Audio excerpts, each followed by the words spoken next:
My client intends to prove that Earl Miller was not of sound mind when he signed that will.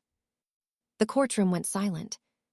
I sat behind my attorney with both hands wrapped around a paper cup of water, staring at the framed photo Richard's lawyer had just placed on the screen. Grandpa Earl in his wheelchair. Grandpa Earl with a blanket over his knees. Grandpa Earl reduced to one weak-looking moment, as if that erased the man who had run 7,000 acres with a pencil behind his ear and a cattle ledger in his lap. Across the aisle, my father leaned back like he had already won. "She knew exactly what she was doing," Dad muttered, loud enough for my relatives behind him to hear. I turned, but the words stuck in my throat. For 5 years, I had handled Grandpa Earl's medication, property taxes, cattle invoices, repair crews, and hospital appointments while my father only showed up when he wanted a signature. Now he was standing in court, telling everyone I had stolen the $7.4 million ranch from a confused old man. And no one looked more satisfied than him. Dad's attorney clicked to the next exhibit.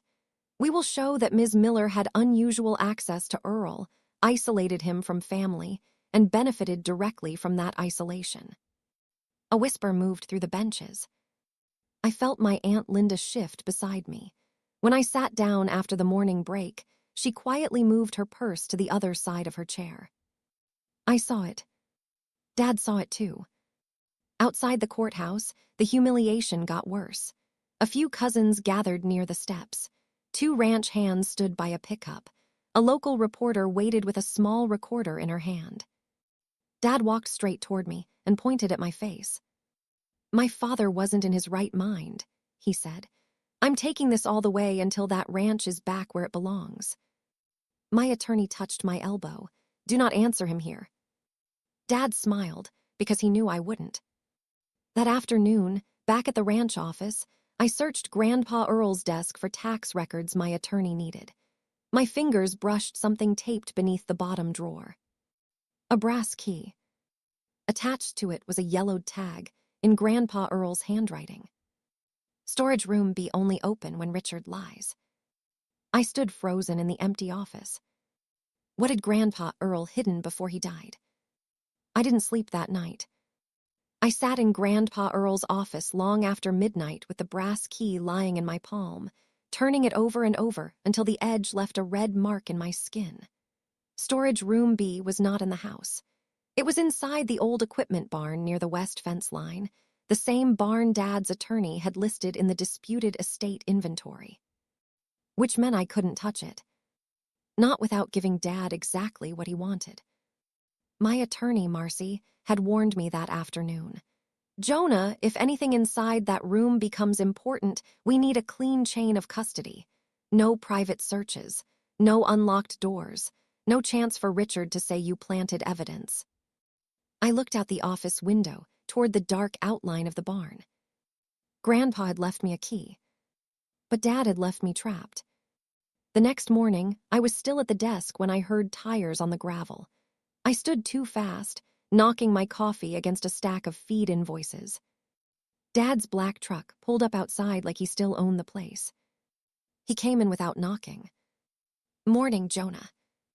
His voice was calm, almost gentle. That was the tone that always made me feel 12 years old again, like I had already done something wrong and just hadn't been told what yet. "You can't just walk in here," I said. Dad glanced around the office. Grandpa's hat still hung on the wall. His old adding machine sat beside the window. Dad's eyes moved over everything, not like he missed Grandpa, but like he was checking what had not been removed yet. "This is still under dispute," he said. "My lawyer needs Earl's personal files." "Your lawyer can request them through mine." He smiled a little. "You don't have to keep making this ugly." I almost laughed, but nothing came out. Dad stepped closer to the desk and lowered his voice. "This can all go away. Sign a settlement. Give me controlling interest. You can still live here. You can still pretend you're running things." My fingers curled around the edge of the chair. "No." For a second, the room was quiet except for the ceiling fan ticking above us. Then Dad's face changed. "You really think people believe you're a ranch owner now?" he asked. Joana, come on. The family knows what you were. Grandpa's little nurse, that's all. The words landed exactly where he meant them to. Because that was the fear I never said out loud. That everyone saw the last 5 years as me hovering near a dying man, waiting for a prize. Not the nights I slept in a chair after his hospital visits. Not the mornings I balanced his pills beside cattle bills because both had to be done before sunrise. Not the afternoons I drove him across 2 counties for doctor appointments while Dad ignored my calls. Just Grandpa's little nurse. Dad reached for the top drawer. I slapped my hand down on it. His eyes narrowed. What are you looking for? I asked. Documents. What documents? Anything Earl kept from me. That sentence stayed in the air too long. Before I could answer, Caleb appeared in the doorway. He was the ranch foreman, sunburned and quiet, with dust on his jeans and a work glove tucked into his belt. Everything okay in here? He asked. Dad turned toward him. This is family business. Caleb didn't move. Then I'll wait. Dad's jaw tightened. I said, the ledgers from last year are missing. Dad answered too fast. There's nothing useful in that old barn. I froze. I had not said barn. Caleb's eyes shifted to me, then back to Dad. What old barn? I asked. Dad looked at me like I was stupid. Earl kept junk everywhere. Caleb's voice came slowly. Mr. Earl moved files after he put the cameras in. Dad snapped his head toward him. What cameras? Caleb didn't blink. The ones after the argument last spring. The room changed. Dad's calm expression cracked just enough for me to see something underneath it. Not grief, not anger. Fear. He grabbed his keys from the desk where he had dropped them. You're making a mistake, he said to me. And when this goes badly, don't say I didn't give you a way out. After he left, I locked the office door and called Marcy. I found something, I said. A key. Grandpa taped it under his desk. It says storage room B. Marcy went silent for 1 beat. Do not open it. I know. I'll file an emergency motion for a supervised inspection. Today. Until then, keep that key secure and tell no one else. I looked at Caleb. He was still standing near the door, his face pale beneath the dust. Too late, I said. Caleb knows. Marcy exhaled. Then Caleb signs an affidavit. We do this clean. After I hung up, Caleb walked to the window and stared toward the equipment barn. Your grandpa changed a lot that last year, he said. How? He stopped trusting doors without locks, stopped leaving papers in the house, changed passwords, paid cash to have cameras installed. Why didn't you tell me? Caleb looked down. Because Mr. Earl told me not to unless Richard made a move. My mouth went dry. Grandpa's voice came back to me from months before he died, thin but sharp as wire. One day your father will try to make me look confused, he had told me. Don't believe the performance. At the time, I thought he was angry, hurt, maybe paranoid after another bad visit from Dad. Now I wasn't sure. By evening, Marcy called back. The motion is filed. We're asking the court to approve entry with both sides present. Until the judge rules, nobody opens that room. I kept the key in a bank envelope and put it in the office safe. For the first time since the lawsuit started, I felt like Grandpa might have left me more than land. He might have left me proof. At 11:43 that night, my phone rang. Caleb's name lit up the screen. I answered before the second ring. What's wrong? His breathing was hard. Wind whipped against the speaker. Joana, he said, someone cut the padlock off storage room B. I stood so fast the chair hit the wall. Did they get inside? No, Caleb said. The inner steel door held, but whoever it was left in a hurry. I grabbed my keys. Then Caleb added, and Joana, they knew exactly which door to try. The fundraiser was supposed to be for Grandpa. That was what the invitation said, anyway. Earl Miller, Memorial Youth Agriculture Fundraiser. His name was printed across cream-colored banners tied to the fence posts near the main pasture. There were folding tables under white tents, framed photos of Grandpa in his younger years, donation jars near the lemonade stand, and a small stage built beside the cattle arena. But the moment I stepped out of my truck, I knew it had turned into something else. A test.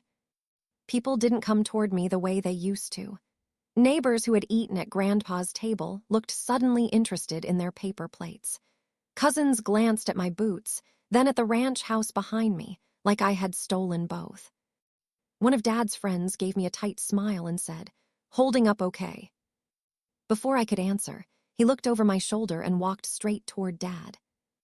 Dad had arrived in a dark suit, even though everyone else was in jeans and pressed shirts. He moved through the crowd slowly, shaking hands, touching elbows, accepting condolences like he was the only person who had lost someone. "Richard," someone said, "your father would have loved this turnout." Dad lowered his head. He would have, before things got so complicated. The woman beside him looked at me. I kept walking. Caleb met me near the donation table. "You don't have to stay for the speeches." "Yes, I do." His eyes moved toward the stage. "He's on the schedule." I already knew. Dad had made sure of it. 10 minutes later, a microphone squealed, and the crowd turned toward the small platform. Dad stepped up with a folded piece of paper in his hand, though he barely looked at it. "My father was a strong man," he began. "Anyone who knew Earl knew that." A few people nodded. Dad paused, like he was swallowing grief. "But the hardest thing about loving a strong man," he continued, "is watching him decline, watching decisions get made around him, watching people take advantage of moments when he couldn't defend himself." My stomach tightened. He never said my name. He didn't have to. Phones rose from the crowd. I saw one of my cousins recording. A local woman from the county page held her phone at chest height, red light blinking. Dad's eyes found mine. "Some of us tried to protect his legacy," he said, "and some of us benefited from his confusion." The whispering started immediately. I felt heat climb up my neck, but I stayed where I was. Grandpa's picture stood on an easel near the stage, him leaning against a fence post at 72, hat tipped low, grin sharp. I stared at that picture instead of at the people staring at me.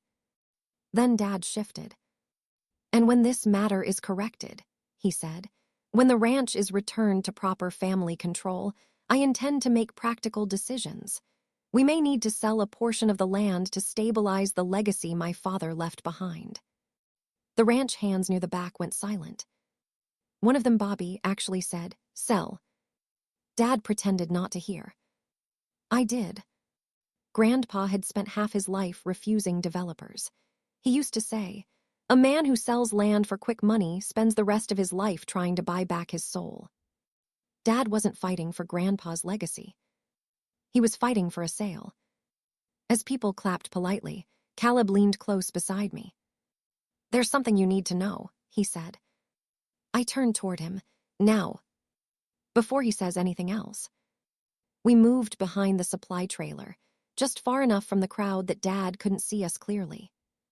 Caleb kept his voice low. 8 months before Mr. Earl died, Richard came to the house with a notary. I stopped breathing for a second. "And 2 men I didn't know," Caleb continued. "Clean trucks, city shoes. One of them had maps of the South pasture."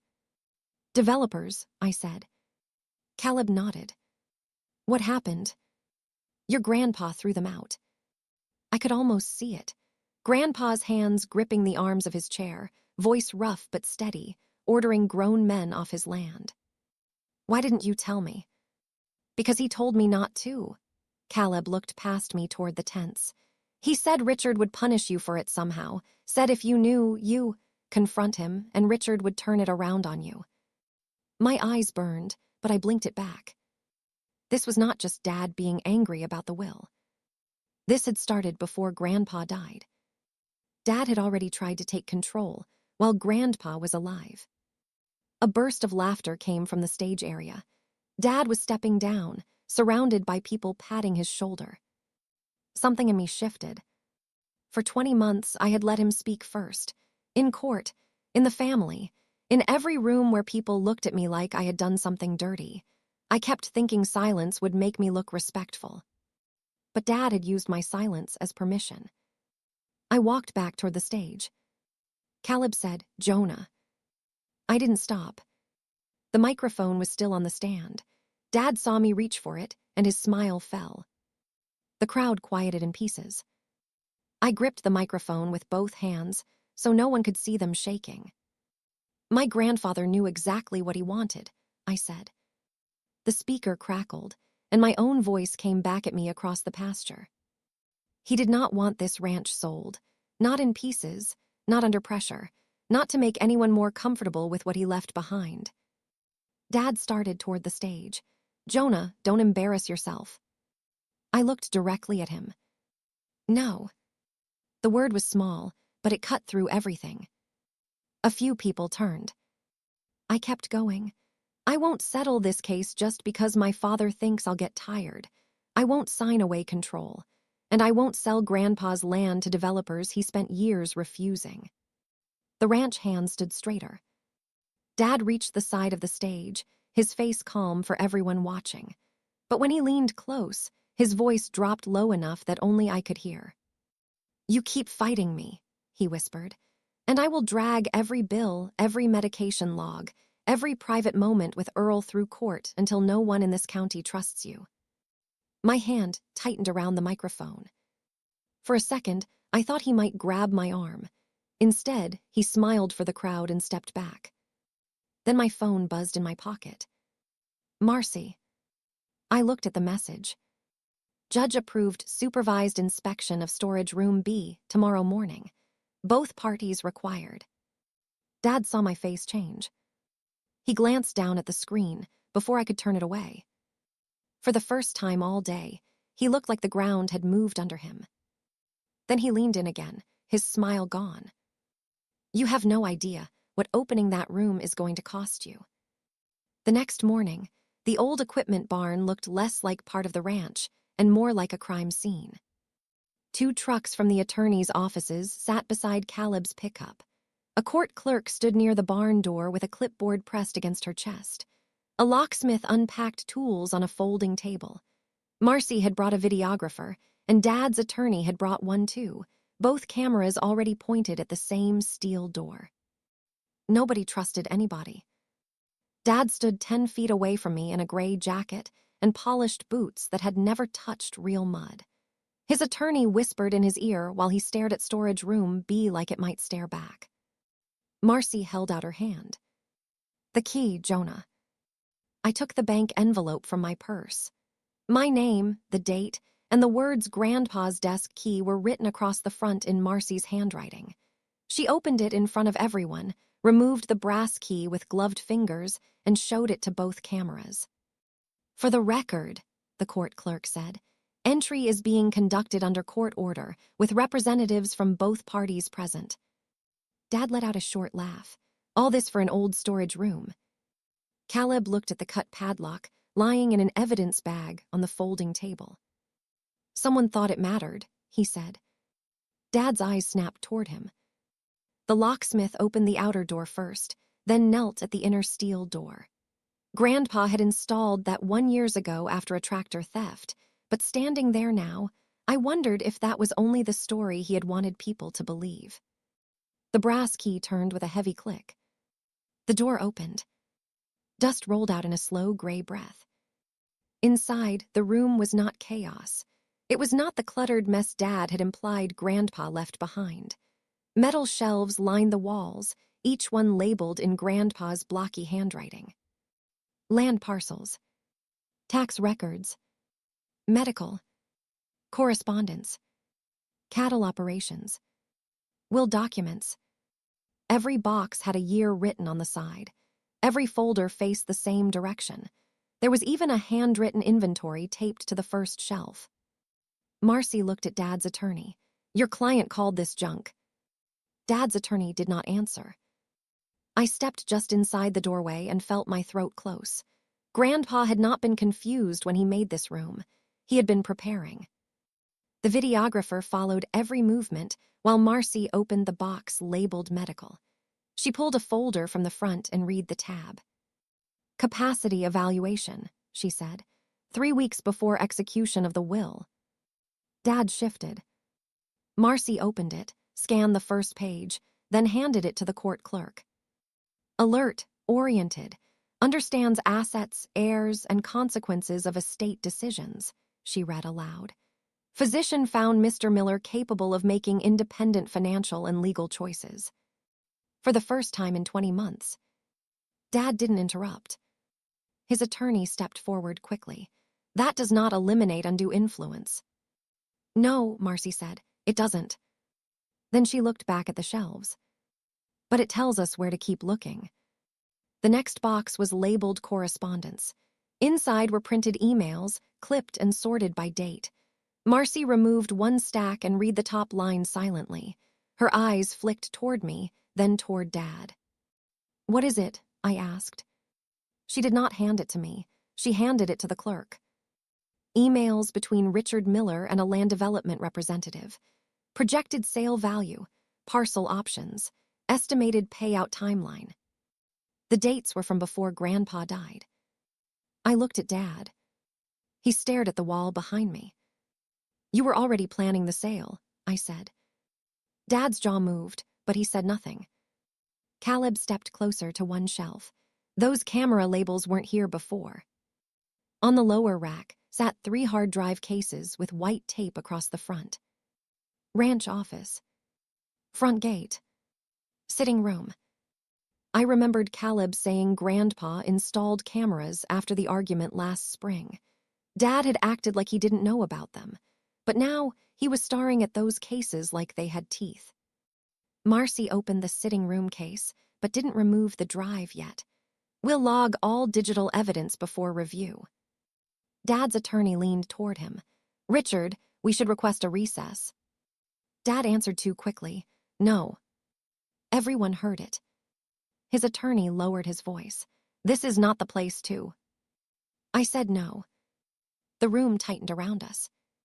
Marcy moved to the shelf labeled will documents.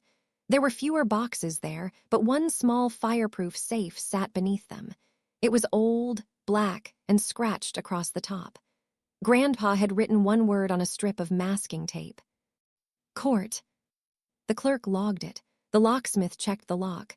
Marcy tried the brass key. It opened. Inside was a copy of Grandpa's signed will sealed in plastic. Beneath it was a cream envelope. My name was not on it. Dad was.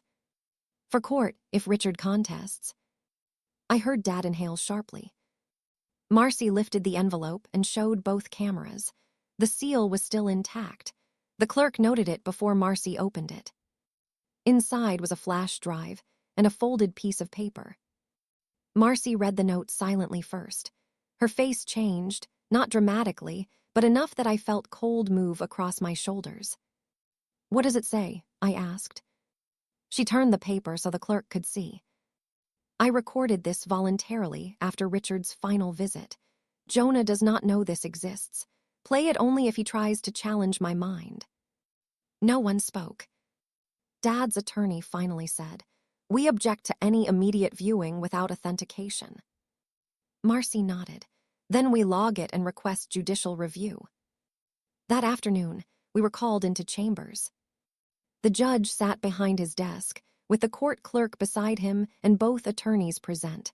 A laptop had been placed on the polished wooden table. I sat between Marcy and Caleb because my knees felt too weak to trust. Dad sat across from me. He had not looked at me since the fireproof box opened.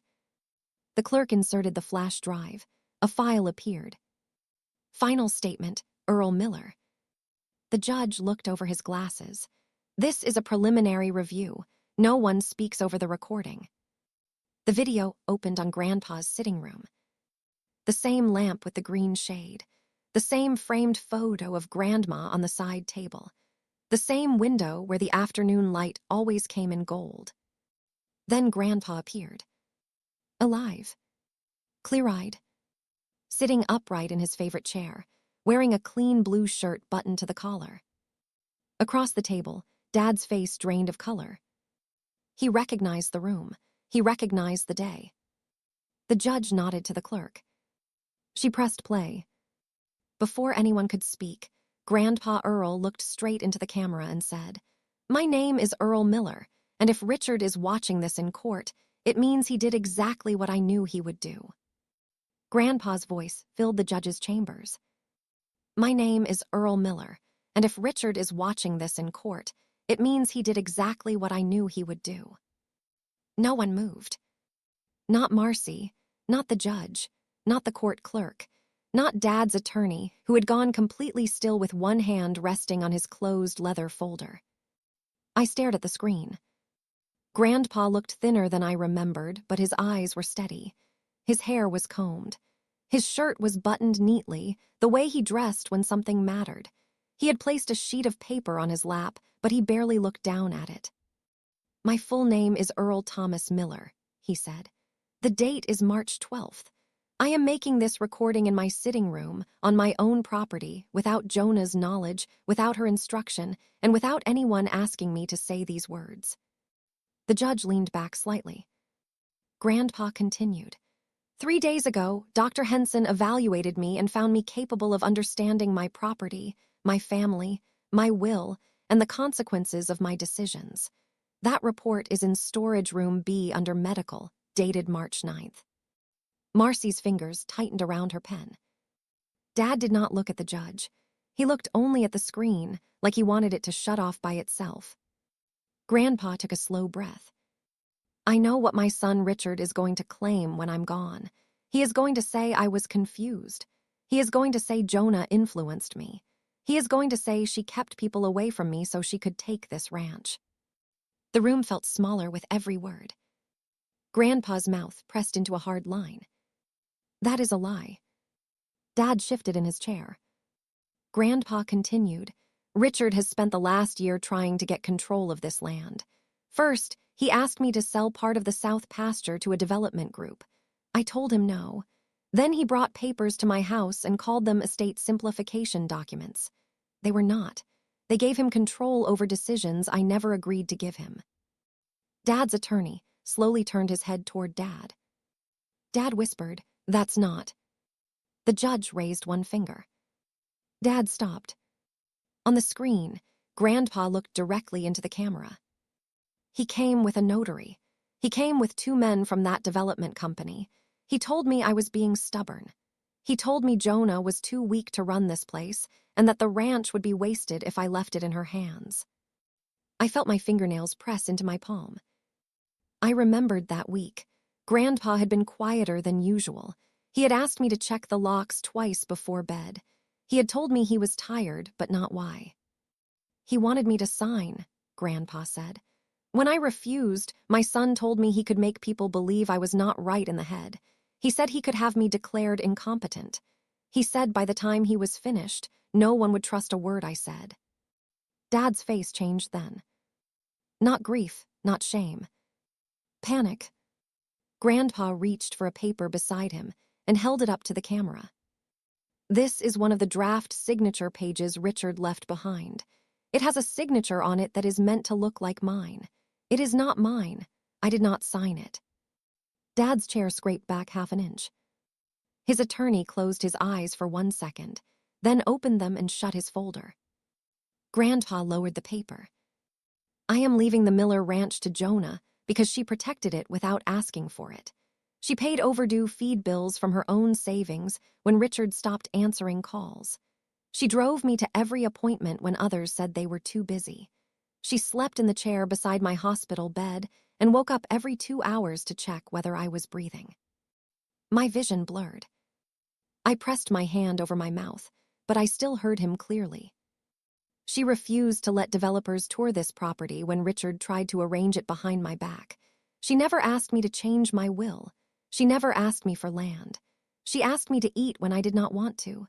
She asked me to take my pills when I got ornery. She asked me to hold on long enough to see one more spring calf." The judge looked down at the desk. Marcy blinked fast and turned her face toward her notes. Grandpa's voice softened. "Joana, if you are watching this, I know you are blaming yourself for the fight. Don't. You did not take anything from this family. You kept what I built from being sold by the one person who should have protected it." I couldn't breathe for a moment. For 20 months, I had heard my father say I had manipulated Grandpa. For 20 months, I had watched relatives step around me like guilt was contagious. I had started replaying every appointment, every check I wrote, every night I stayed in that house, wondering if people would always see love as strategy when money was involved. Then Grandpa looked through that camera and gave me back the truth. Dad suddenly stood. This recording should not count. His voice cracked on the last word. The judge looked at him. "Sit down, Mr. Miller." Dad stayed standing. He was angry he was being fed things. She could have. "My client has said enough." Dad's attorney cut in. Dad turned on him. "You're my lawyer, and I'm advising you to sit down." The silence after that was different. Before, Dad had filled every room with certainty. Courtrooms, family gatherings, phone calls, even Grandpa's memorial. He always knew how to make people look at him first. Now everyone was looking at him for a different reason. He sat. The video continued only a little longer. Grandpa said where the medical records were stored. He identified the emails. He explained that the camera hard drives would show Richard's visits to the ranch office, the front gate, and the sitting room. He repeated that I had no knowledge of the recording and had never asked him to make it. Then he leaned closer to the camera. "I am of sound mind. This is my ranch. This is my will, and Richard knows why I cut him out." The screen went black. Nobody spoke for several seconds. The judge removed his glasses and set them on the desk. "Counsel." Dad's attorney did not open his folder again. He turned to Dad and spoke quietly, but I heard every word. "We need to withdraw the contest." Dad stared at him. "No." "Richard." "No." His attorney's voice dropped lower. "Continuing from this point risks far more than losing the ranch." Dad looked at the laptop, then at me. For 1 second, I saw the old look on his face, the one that expected me to shrink, the one that said he could still make me feel like a disobedient child. But my hand was no longer shaking. Marcy placed her pen on the table and said, "My client will not agree to any settlement." Dad's attorney exhaled. "We withdraw the challenge to the will." The words landed heavier than any verdict. 20 months ended in one sentence. The judge ordered the recording, the medical evaluation, the printed emails, and the documents from storage room be preserved for the record. He also stated that the materials could be referred for further review regarding attempted fraud and elder coercion. Dad said nothing. For the first time since Grandpa died, he had no speech ready. Outside chambers, the hallway was full of people who had been waiting for news. Aunt Linda stood near the wall with 2 cousins. Caleb had stepped out ahead of me, and one of the ranch hands must have called the others, because by the time I reached the courthouse steps, half the county seemed to know something had changed. Linda came toward me. "Joana," she said, clutching her purse with both hands. "I didn't know."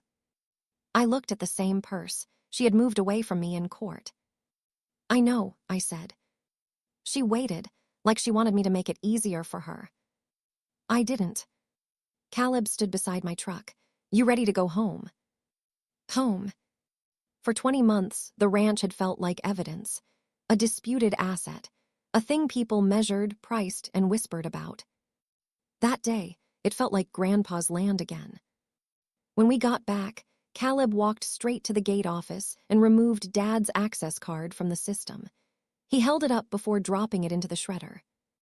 "He doesn't come through without your permission now," he said. I nodded. A week later, Dad called me. I almost didn't answer, but some part of me needed to hear what he would say when there was nothing left to win. His voice was flat. "Your grandfather turned you against me." I stood in Grandpa's office, looking at the empty hook where his hat used to hang before I had it cleaned and framed. "No," I said, "you did that yourself." He started to speak again. I ended the call. Then I blocked his number. The legal pieces settled after that. The will stood. The ranch remained mine outright. The development offer disappeared. Dad's legal fees stayed with him, and the version of himself he had sold to the family, the grieving son, the rightful heir, the man trying to protect Earl's legacy, collapsed under Grandpa's own words. Some relatives apologized. Some didn't. A few stopped coming around once they realized I was not going to pretend nothing happened. The ranch hand stayed. That mattered more. Months later, I restored Grandpa's office instead of changing it. I kept his old adding machine by the window. I kept the cattle ledgers on the shelf. I kept the desk with the mark underneath where he had taped the brass key. But I changed one thing. On the wall beneath Grandpa's hat, I framed a line from his handwritten note. Truth does not need to shout, but it does need to be kept safe. Every morning after that, I unlocked the office, opened the blinds, and looked out over the land Dad had tried to sell before Grandpa was even gone. The ranch was still there. So was I. Joana kept the ranch, Richard lost the lie, and Grandpa Earl's final words ended the battle he knew was coming.